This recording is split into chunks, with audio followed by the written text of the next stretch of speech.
We are on the doorstep of the festival of Passover. Pesach is coming up this week, and this is, of course, the festival that commemorates and relives the founding event of our nation. Our people went down to Egypt and were tormented and enslaved and oppressed for many, many years. And the Almighty extracted us with great miracles and signs and wonders. And we left on the 15th day of Nisan, and that day, and that 7-day period really, was established as the festival of Pesach to remember and relive the wonderful miracles that the Almighty did for our people. So, of course, there's a lot to talk about. And one of the ways I like to talk about a lot of different things is to give a little snippet, a little taste of some of the various different ideas that intersect on this holiday. Of course, we have the Seder the first night, the Seder the second night. We have the splitting of the sea. We have the 10 plagues. We have the Matzah and the chametz. There's so much going on. We have the whole theme of enslavement and redemption. The Exodus is mentioned dozens and dozens of times in the Torah. There are so many mitzvos that we say, Zecher li'etzias Mitzrayim, even mitzvos that don't seem to be directly related to the Exodus are attributed to the Exodus. This is the founding. There's so much here. And what I wanted to do is to kind of take a little snack in some of the different areas and to frame the discussion with 5 different questions. 5 different questions that can help us maybe dig a little bit deeper into the upcoming festival of Pesach, of Passover. And we start with the matzah. The matzah is what we eat. The chametz is what we do not eat. What is the difference between matzah and chametz? Very little. In fact, how do you spell the word matzah? Mem tzadik, hey. How do you spell the word chametz? Also mem tzadik, but instead of a hey, it's a ches. What's the difference between a hey and a ches? It's a tiny drop of ink. The chametz and the matzah are so close, they're adjacent to each other. The slightest of differences between these two words, and one of them is this incredible mitzvah that's called the bread of faith that brings you all the way back 3,300 years ago, back to Egypt, back to Moshe, back to the miracles and the triumphs over Pharaoh, the 10 plagues, and what we were eating then. And one of them is something that's so prohibited we cannot eat it. If someone, God forbid, eats chametz on Pesach, the Torah tells us they are cut off from the Jewish people. It's a sin that causes disenfranchisement. Now, what's the difference? Very, very little. If you start making matzah, and it's 18 minutes and 5 seconds as opposed to 17 minutes and 55 seconds from when you began to mix the water and the flour, those 10 seconds turn the would-be matzah into chametz. Matzah and chametz, leavened and unleavened bread, are exactly the same. They even spell the same, chametz matzah, just one little difference, slight difference. They both are composed of flour and water. They both are composed of flour and water. And the only difference is just slight difference, a subtle, slight difference differentiates between the two. And this maybe is one of the overarching themes of the festival. In fact, it is called Chag HaMatzos, the festival of matzah, or of matzos, of multiple matzah. And it maybe reveals to us that the difference between redemption, salvation, exodus, and enslavement is maybe very subtle. It's maybe finer than we would have otherwise thought. The difference between us freeing ourselves of the various pharaohs ruling over us today and us accepting the dominion of God and achieving ultimate existential freedom, it is very subtle. Chametz versus matzah. And what's interesting, and this is going to be question number 1, is where does this first appear? Where does matzah first make its appearance in the Torah? The first person to bake matzah that we are aware of is a man named Lot. Lot is Abraham's brother-in-law and nephew. He's Sarah's brother. And he is following Abraham along the same path, but then they diverge. And Lot goes to Sodom and Gomorrah. And the Almighty is fed up with Sodom and Gomorrah. They're too sinful. They're beyond the point of no return. It's time to overturn them. He sends some angels. Go overturn the city, but save Lot. And they arrive to the city, and Lot meets them, and Lot is still influenced by Abraham, and he sees guests, and he runs over to them, and he says, come, let me feed you, let me take care of you. And they said, no, we'll stay in the street, we'll sleep here, we refuse, we politely decline. But Lot is persistent, and he pesters, and he insists, and they come to his house, and he makes them a feast. Chapter 19 of Genesis, verse 3, Umatzos afa, and he baked matzos, and they ate it. And Rashi says, why did he bake matzah? Abraham baked bread. Why did he bake matzah? Rashi says two words that make our head spin. It was Pesach. That's it. It's Pesach. And everyone has lots of questions. Wait a minute. It's Pesach. Abraham doesn't even have a child by that time. Isaac isn't born, Jacob isn't born, Levi isn't born, Levi's sons aren't born. Like, we're so far away. We're generations and generations away from going down to Egypt, much less leaving Egypt. Yet, this is the day of Passover, or the day that in the future will be Passover. And therefore, Lot somehow knows that the appropriate thing to do right now is to bake matzah. If you do the calculation, this is exactly 401 years before the Exodus. Exactly 401 years. How come?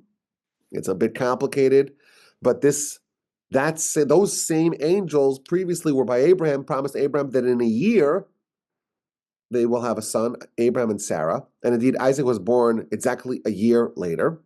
And we know that the birth of Isaac was also on the day of the Exodus, but it was exactly 400 years prior to the Exodus. So this is 401 years prior to the Exodus. So how Lot knew what he knew is a very interesting question. But it is fascinating that the first person who bakes matzah in the Torah, the first person who exercises that we know of, who exercises an act of Exodus, is Lot. Now, Lot's a very complicated figure. On one hand, he departs from Abraham, goes to Sodom and Gomorrah, loses much of his family there, but he does have some redeeming qualities. He's like Abraham welcoming guests, and he is actually an antecedent of Messiah. How so? Because when he leaves Sodom and Gomorrah with his two daughters and his wife initially, she turns around and it doesn't end well for her. They leave and they assume that the whole world is destroyed in a way similar to what happened in the flood. And they're in a cave, and his two daughters say, well, what's going to be? We have to have continuity to the world. And on successive nights, they sleep with their father, and they bear two sons, the forebearers of the nations of Ammon and Moab. So all Moabites come from this consanguineal relationship, this incestuous relationship. And we know the most famous Moabite is Ruth, the great-grandmother of King David and the matriarch of Messiah, and thus Lot, in this weird, twisted way, Lot is the grandfather, the great-grandfather, the antecedent, the ancestor of Messiah. Now, it's also interesting, if Lot baked them matzah because it was Pesach, well, what else happened that night? That night, there was an exodus, not from Egypt, but from Sodom. Why? Because Lot was told, we're going to overturn the city, but the angels tell him we're going to overturn the city. it's time to leave. And he leaves and he rushes out in a way very reminiscent of what happens 401 years in the future, where the nation escapes Egypt and they rush out. So there's something very important about Lot, that he's almost simulating the Exodus himself, and he baked the matzah first. There's something noteworthy. It's an interesting question to ponder.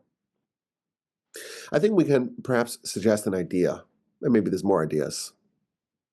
Lot is a very complicated figure,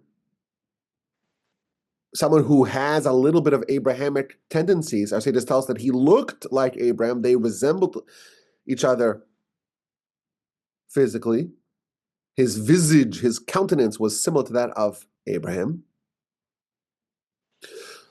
Yet there's some trouble with him, but he has this transformation that in some way is reminiscent of the future Exodus. What do we learn about Lot? He's with Abraham. He departs from Abraham. He chooses Sodom over Abraham. But then he's told God is overturning these cities. And his married daughters say, we're staying. And his married sons-in-law laugh at him. You're a fool. Were you worried about these cities are rock solid. They're built strong. These are the most powerful and rich, affluent cities in the world. We're not worried. They thought he was an absolute lunatic to worry about the cities being destroyed. But Lot made a decision. He made a decision to leave Sodom. That's where he went, that's where he chose, and that's where he abandoned. And there's something very remarkable about that. Lot was in a troublesome environment. He was trapped in the quagmire of Sodom and Gomorrah. And he managed to extricate himself from that. He managed to leave that, to leave it completely behind. And that act of being in a bad situation and uprooting yourself, no matter how painful it is, and no matter how ridiculed you are, to leave and to go out and to depart and to forfeit and abandon your place of comfort, to choose something better and something new, even though it's painful and difficult, that outrageous act of change is a story that symbolizes the Exodus for us. Lot was troublesome. There's problems with him. We see his story is quite ignoble. It's not something that we want to emulate. But there's still something very remarkable, and there's a little picture, a little window into the transformation of the Exodus in the story of Lot. Matzah is about leaving something behind. Leaven stays outside of the matzah. There isn't a speck of leaven in the matzah. Our sages tell us that the leaven is emblematic. It resembles the Yetzer Hara, the evil inclination, the foreign god, the Pharaoh within us. When we choose matzah over chametz, we're saying we don't want any leaven, we don't want any of the Yetzer Hara, we don't want any of the foreign god, we don't want any of Pharaoh. Not a speck of Pharaoh remains. Lot symbolized that not a speck of Sodom remained. The central element of the Exodus and Matzah and Pesach is to leave the person that you were yesterday and to embark on becoming someone, something new. It's a story of change. And Lot is a very good person to represent this. He had all sorts of other problems that maybe he did not escape from. And that's well documented. His story is well documented in the Torah. But he left Sodom. He changed. And that is an example of what we're trying to do.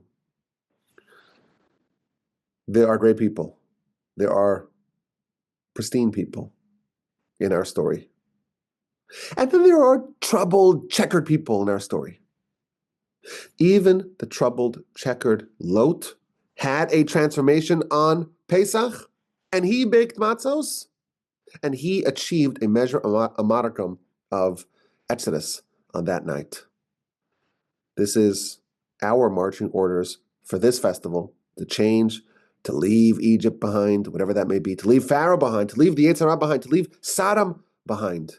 And unlike Lot's wife, leave it behind and don't look back. It's one idea. It maybe seems to be a tangential idea. Lot's role in Passover and the Matzah story and why that's significant. But that's what we're trying to do, to get a little flavor of some of the different ideas. Let's move on to question number 2. Pesach. What does Pesach mean? It means pass over. What does pass over mean? It means to jump, to skip, to pass over. What does that have to do with the Exodus? Why is this the name of the Exodus? Why is this the name of the paschal offering, the Karban Pesach? Well, when it was time for the Exodus, we have a whole nation amidst another nation. 2 nations that are interwoven and interconnected. And there's very little difference between the Israelites and their Egyptian neighbors. They're both idolaters. But one group says we want to re-embrace the values, the traditions, the morals, the God of Abraham. And we're willing to do what it takes to leave. And they select a paschal lamb. And they affix it to their bed. They tie it to their bed. And they watch it for 4 days. And then they slaughter it, notwithstanding the fact that this animal was the deity worshipped by Egyptians, both the actual Egyptians and their Israelite emigres. And then they take the blood and they smear it on their doorposts and on their lintels.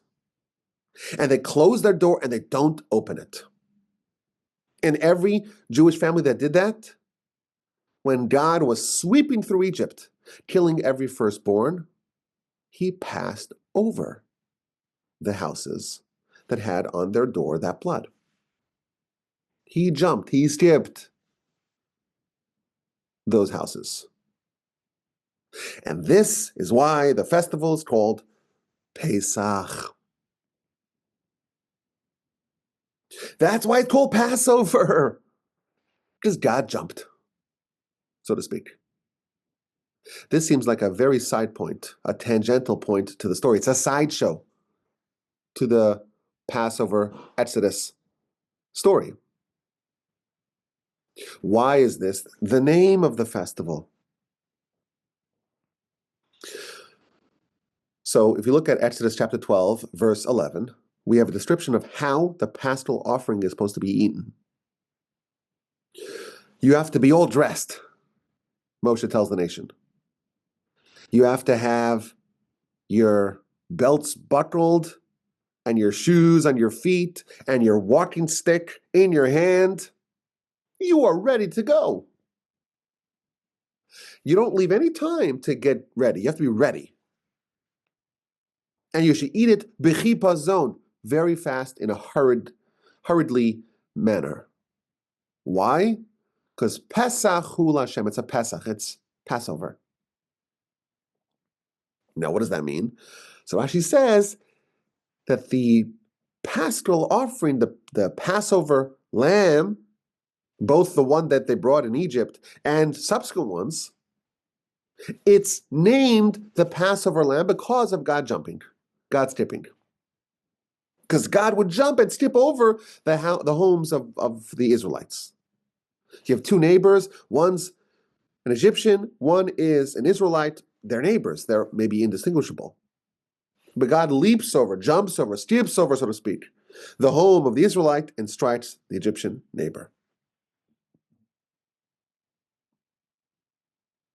And if you have a Jew between 2 Egyptians, strikes the Egyptian, jumps over the Jew, strikes the Egyptian. And then Rashi adds, this is supposed to be instructive for us. When we do the mitzvos, it should be done in a manner of skipping and jumping. When we do mitzvos for the sake of heaven, when we bring the paschal offering, it should be in a manner of jumping and skipping. Now, what, pray tell, does it mean to do a mitzvah, to bring a paschal offering in a manner of jumping and skipping? What does that even mean? We're supposed to skip and jump with the paschal lamb? It's a very strange comment in Rashi. Oh, God jumped over the Egyptians. When we bring the paschal offering for years, for centuries, every Pesach, every Jewish family brought a paschal lamb. And we're supposed to bring it in a manner of jumping and skipping. What does that mean? And my grandfather, blessed memory, used to say, very powerful insight, an idea that can change our Pesach. We have a roadmap. There is a roadmap for how to become a greater person, a better person, a more elevated person. There is a roadmap. And that roadmap says it's a ladder. You take rung by rung by rung. And you try to skip a rung, you will careen to the floor. It's counterproductive. You don't jump, you don't skip. That roadmap, that playbook is discarded on Pesach. When we bring the paschal offering, when we do anything that relates to Pesach, we do it in a manner of skipping and jumping. We jump, we skip, we leap. We leapfrog levels that otherwise would be dangerous to do. The nation, our sages tell us, right before the Exodus, they were on the brink of spiritual destruction. They were on the 49th level of impurity. If they had fallen to level 50, our sages tell us, it would have been over. They would have been destroyed like the Egyptians. In one moment, in one revelation, in one night, they went from minus 49 to plus 49. In one brilliant flash, a leap, a transformation, a giant, great leap forward. And it wasn't harmful. It wasn't destructive. In one night, they were shown what they're capable of. Now, it is true that the following day, they went back to zero. Not minus 49, not plus 49, zero. And the ensuing 49 days, they went up one level per day. And then 49 days later, they were ready for level 50, which is the sign of revelation. But what happened that night? It was a moment of grand, rapid, dramatic transformation. The small and gradual progressive steps are for the rest of the year. On Pesach, we leap. We can have similarly dramatic turnarounds on Pesach. Even someone who is on the brink of absolute lowest level can have a complete spiritual metamorphosis on this night. This is an important idea. Most people say, oh, it's a nice idea, and they don't do anything about it. You're sitting by the Seder, and if you're locked into the messages and the themes and the insights and the powers of the day, you're able to achieve so much more in your quest for greatness than you could otherwise do any other night. This is the power of the day, and this was present 400 years before the Exodus. 401 years. Lot understood, okay, now we have to eat matzah. Because that's one of the ways to really get in our head what we're trying to do. We're trying to clean away all the leaven, all of those foreign gods, all those things that are taking over, that are encroaching, that are metastasizing within ourselves. All those things, we have to remove it. And that's one of the ways that we can kind of channel and experience and absorb some of the transformative powers of the night. Normally, you want to use a scalpel. I know this is an analogy. You don't use a chainsaw normally. It's a scalpel. This night, you pull out the chainsaw. Dramatic leap. That's the order of the day. Let's move on to the third idea. The Jewish people were enslaved in Egypt for how long? For a long time. Now, why were they enslaved? What did they do wrong to be worthy of this? That's a very serious question. And this question is addressed, of course, in the Talmud. But what we know for sure from the text of the Torah, this was in the cards for a very long time. In fact, chapter 15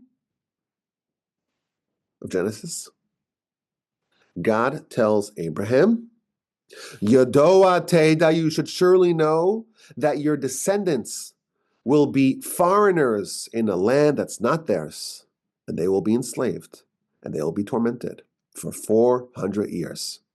And then they'll leave with great wealth, and the nation that will oppress them, I will judge. This is by an event called the Bris Bein Absarim, the covenant between the parts. Now, by the way, that happened, this covenant, on the same day, Passover. It was 29 years to the day before the angels came to Lot, 30 years to the day before Isaac was born, and 430 years to the day before the day of the Exodus. God tells Abraham before Abraham even has a child, 30 years before Isaac is born. You should know for sure this is going to happen. You'll be in Egypt for 400 years. You'll be in a land that's not yours for 400 years. What did Abraham do to deserve this? Why must Abraham's descendants, why must the chosen people undergo such a harsh period of pain, of suffering, of enslavement? It seems like the only way the nation can arrive at Sinai to receive the Almighty's holy Torah, it's only if it is preceded by many centuries of suffering. Why? When Abraham was told about the destruction of Sodom and Gomorrah, he started praying. Well, what if there's righteous people? What if there's 50 or 45 or 40 or 30 or 20 or 10 righteous people? Abraham protested the verdict of destruction, of annihilation of Sodom and Gomorrah. God tells Abraham, your descendants will be for 400 years enslaved. And Abraham doesn't say a word. He just accepts it. He doesn't resist. He doesn't push back. He doesn't protest.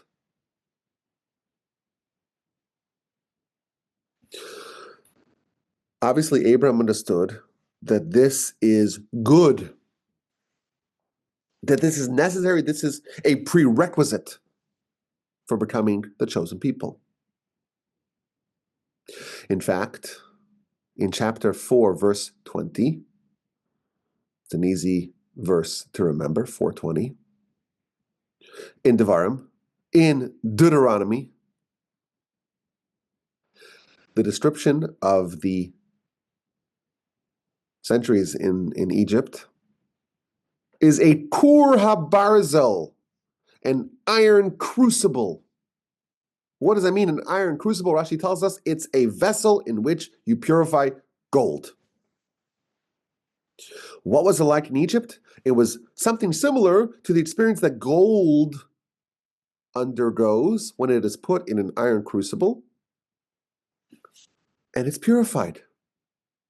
You want gold, but it's mixed in with all sorts of alloys, all sorts of contaminants. And you want to remove those contaminants. It's not pleasant. Nobody wants to be in 200 or 2000 degree Fahrenheit heat. But ultimately, it's beneficial because now you emerge as more pure and refined gold. It seems like when Abraham is told about it, when he doesn't resist, and when post facto, when there's the retrospective of the Egyptian experience, it's described as some transformation that is resembling the purification of gold. This was constructive. This is the only way the nation can emerge as pure gold. The only way that the nation can be deserving of Sinai is if they underwent this experience.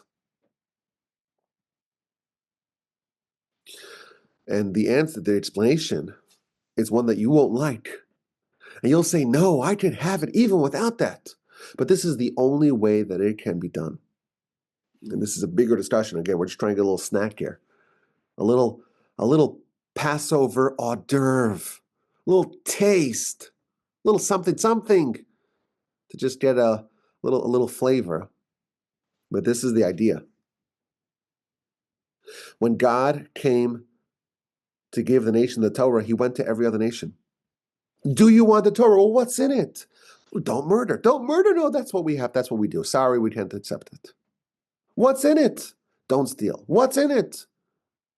Have morals and ethics and values and fidelity. Sorry, not for us. He comes to the Jews, Na'aseh v'nishma. We will do and we will listen. What enabled the nation to say Na'aseh v'nishma, which is the only possible portal to Torah? It was only because this nation was trained in how to be subservient, in how to be completely subservient. Torah is only possible by those to be accepted by those who say, God Almighty, I accept everything without any questions. You need to be trained for a very long time to be able to do that. If you're not trained, if you hadn't experienced centuries of training, you're not able to do that. If there's a convert, potential convert, who says, I accept every single mitzvah, with the exception of one. There's only one mitzvah out of the millions of mitzvahs. There's 6 or 13 categories of mitzvah, but there's really millions of mitzvahs. There's one mitzvah I don't accept. I'm 99.9999999%. I accept wholeheartedly. One thing I don't. You know what that potential convert is told? Bye-bye. You're not a candidate. You have to have total acceptance. You have to simulate, again, Na'aseh v'nishma. We will do, we'll listen, and we're not going to ask questions. That's the only way, the only portal to Torah. And that is very humbling. And we're like, we can't do that. Oh, no. What if I don't like it? What if I don't accept it? What if it's bothersome? What if it's difficult? There has to be a complete and total subservience in order to have Torah. The nation, gold they were, but they had to be refined to such a degree that they could completely and totally 1,000,000% accept the dominion of God. And they spent 400 years in Egypt preparing. And they became such committed slaves to Pharaoh, so to speak, that all they need is just to switch ownership. Okay, now all of your allegiance to Pharaoh, just transfer it to allegiance to God. Once Moshe said, I want to save you. Come listen. And they couldn't even hear him because they had such shortness of breath and they were so consumed with work. That's the point where they became complete servants to Pharaoh. And very, very quickly, 10 plagues that switched, that altered, that transferred that allegiance to God. Boom, you're ready for Sinai. Abraham does not protest because Abraham understood that, painful though it may be, this is what it takes to become God's chosen people. You need to have it. It's a prerequisite. It's part of the bargain. Abraham said yes. The people maybe didn't understand it, but in retrospect, they understood this was an iron crucible. Question number 4. There are dozens and dozens of mitzvos that are linked back to Sinai. That are linked back to the Exodus. We get to all the festivals, even Shabbos. We say Zecher Li'Yetzias Mitzrayim as a remembrance for the Exodus. Yom Kippur, Rosh Hashanah, Sukkot, of course Shavuos, obviously Pesach, but many, many other mitzvos. Zecher lietzias Mitzrayim, as a remembrance for the Exodus. The Shema we say twice a day. The tefillin that we wear.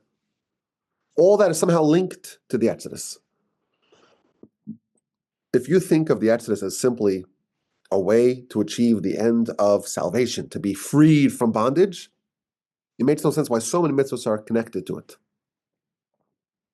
and why it's so central. Why is the Exodus so central? Now, there's an essay that I've spoken about many times, and whenever I talk about this essay, I tell you what my grandfather said about this essay. Everyone needs to know it by heart because it's so important. And this essay you'll find in the final verse of Parshas Bo. This is in chapter 13 of the book of Exodus, chapter 13, verse 16. The Ramban, Nachmanides, has a whole essay to answer this question. And I would encourage everyone to read it because it's very interesting. And it offers not just an explain. The verse is talking about the tefillin. It's one of the four sections, the four scrolls that go into the tefillin. But it comes right in the aftermath of the Exodus. And the Ramban says, he gives a whole history of heresy and where they went wrong, where Enosh went wrong, and the various different types of heresy. And then he talks about how the heresy was completely torpedoed at Sinai, at the Exodus. The story of the Exodus is a story of complete and total faith and the repudiation of every type of heresy. Some people say, well, the world doesn't have a creator. Some people say the world doesn't have an overseer. Some people say that God doesn't know. Some people say that God doesn't care. All these different flavors of heresy. Some people say that God doesn't communicate with humanity. There's no prophecy. Different types of heresy, and each one of them was addressed in the Exodus story. And God does not do that for every person. Every wicked person, every heretic, every person says, well, God, show me, split the sea and then I'll believe. It doesn't work like that.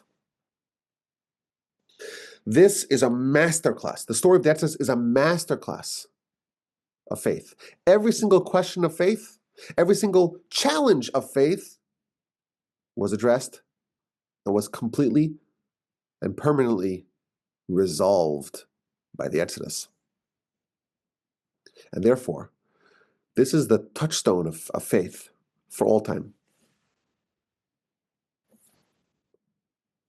In future generations, it's been 3,300 years.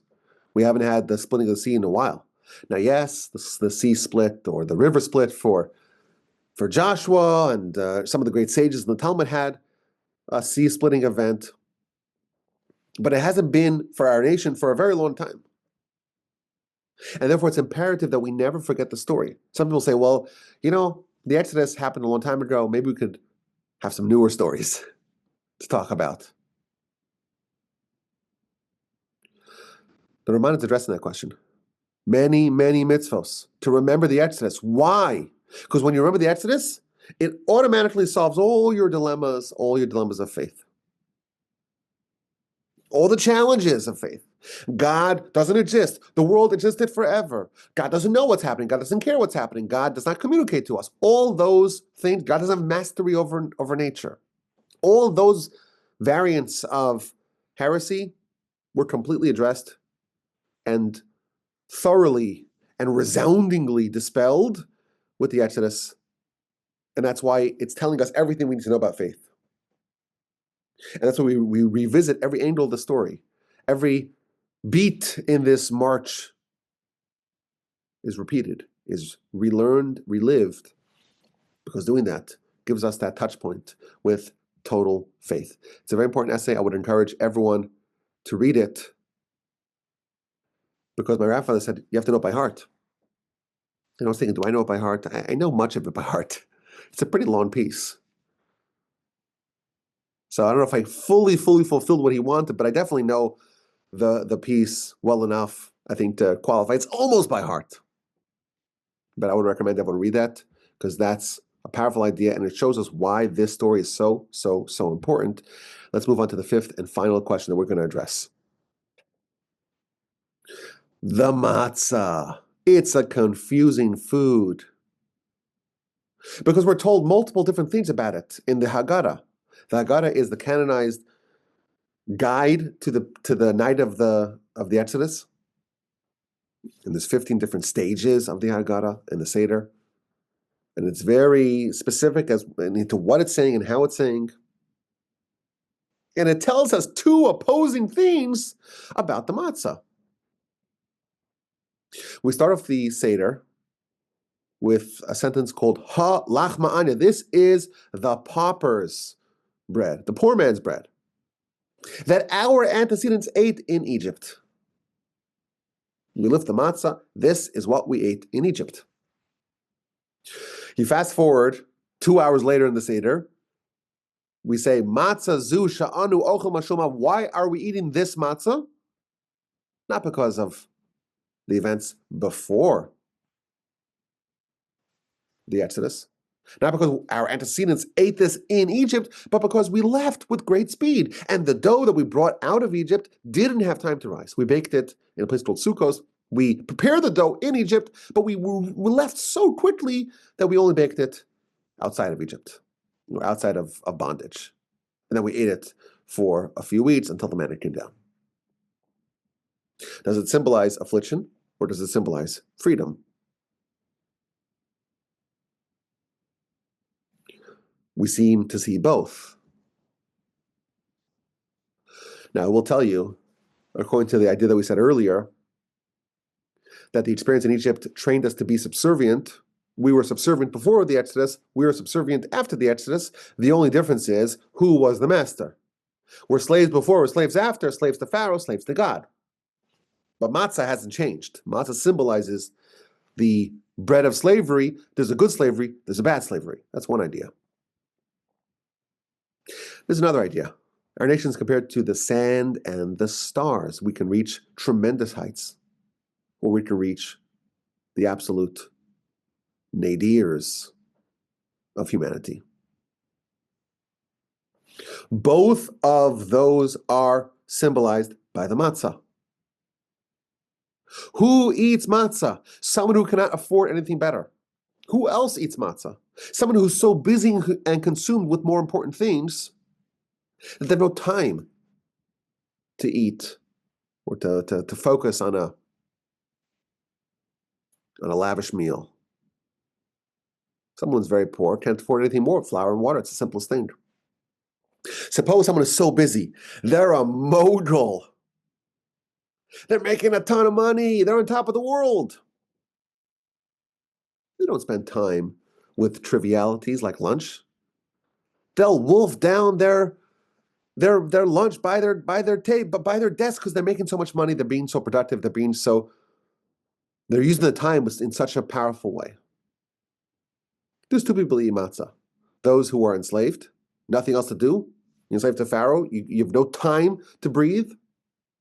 What if you're enslaved to God? What if you're elevated? You're a member of the chosen nation. You're a member of the kingdom of priests in the holy nation. The idea of focusing on food, the idea of spending time with the trivialities of what you're going to eat, it's just silly. Matzah does symbolize both. But I want to suggest maybe another idea. We have matzah before the Exodus, we have matzah after the Exodus. Even the matzah of the Exodus, we have the baking of the matzah outside of Egypt, but we have the preparation of the dough beforehand. If you analyze the story of the Exodus, we see that it happens twice. There is a sequel. Exodus, the sequel. Exodus, the redux. Exodus 2.0. The Midrash tells us that there were 10 plagues in Egypt and 10 miracles in Egypt, and that was repeated outside of Egypt, 10 plagues and 10 miracles. If the story of the Exodus is a story of departure from who you were yesterday and embarking on the new you from here on going forward, the fact that we have two Exoduses, symbolizes that when you change, you transform yourself, it is done in multiple stages. You cannot just say, I'll do it once and it'll change forever. The process of human change is complicated. You start off, you do a change, but there's a certain reversion, or at least a threat of reversion, a threat of recidivism. And you have to leave. Leave Egypt once, leave Egypt twice, maybe even a third time. The process of change is that the tzaddik, the righteous, falls down 7 times and gets up. Matzah symbolizes our departure from Egypt, departure from Pharaoh. We eliminate any speck of the foreign god, including the foreign god of Pharaoh. We did that once in Egypt. We left. We needed to do it again. And we made it to do it multiple times, maybe even up to 7 times. That is the way that we truly change. It's encouraging, even though it's demanding. It's encouraging to know that if someone changes, they leave Egypt, and suddenly they find themselves back in Egypt again. What happened? You got to leave again. That's part of the system, of the structure of change. You have an exodus, you have to leave and do another exodus, and maybe even a third, and maybe even a fourth, and maybe even a 7th. Matzah is the food that symbolizes this. We ate matzah in Egypt, we left. We ate matzah after Egypt, after we departed, because we still needed to leave. And we eat matzah today, because there's still some element, some component of Egypt that we want to leave behind. It's normal to be going at this for a long time. There will come a point in time where, please God, we will not have to leave Egypt anymore. But the story of human change, it's complicated, it's multifaceted, multi-variables involved. Egypt is something we have to leave and leave again. May we all be so fortunate as to depart Egypt, as to take a great leap forward, as to maybe mimic, on some level, Lot. He left, we can leave too. To accept the dominion of God, to say, I realize that there's something golden, refined gold in being a servant of God. And to remember this touch point of faith. We left Egypt, and we learned in Egypt what it's all about. We learned everything we need to know about faith. It's a complete masterclass of faith. We do it, we relive it. These are the days of great change. Even Lot knew it beforehand, 401 years before the Exodus, and we have the opportunity to channel that ourselves. Let's take a great leap forward. Let's take a quantum leap forward. Let's jump and skip this Passover year. And who knows, maybe this year we'll still get to celebrate it in Jerusalem. The story of redemption happens very fast. I always tell people, make sure you have your passports, because you never know when you might need it. Messiah comes today, you got to book flights to Jerusalem. Maybe it'll still happen. We have a couple of days. Who knows? But we should all be fortunate to have a happy, healthy, and kosher Passover, and please God, gain some of the valuable opportunities of change and transformation that are just easily accomplishable on these days. Chag kosher v'sameach, a happy kosher Passover. Hopefully it'll be a wonderful, inspiring, uplifting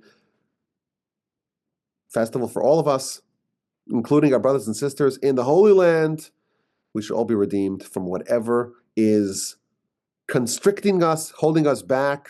The word Egypt in Hebrew is Mitzrayim, which also means limitations and boundaries. It's time for boundless greatness. Great leap forward, pass over all those steps, jump, leap, skip. That is the order of the day. My email address is rabbiwolbe@gmail.com. I look forward to your questions, your comments, and your feedback.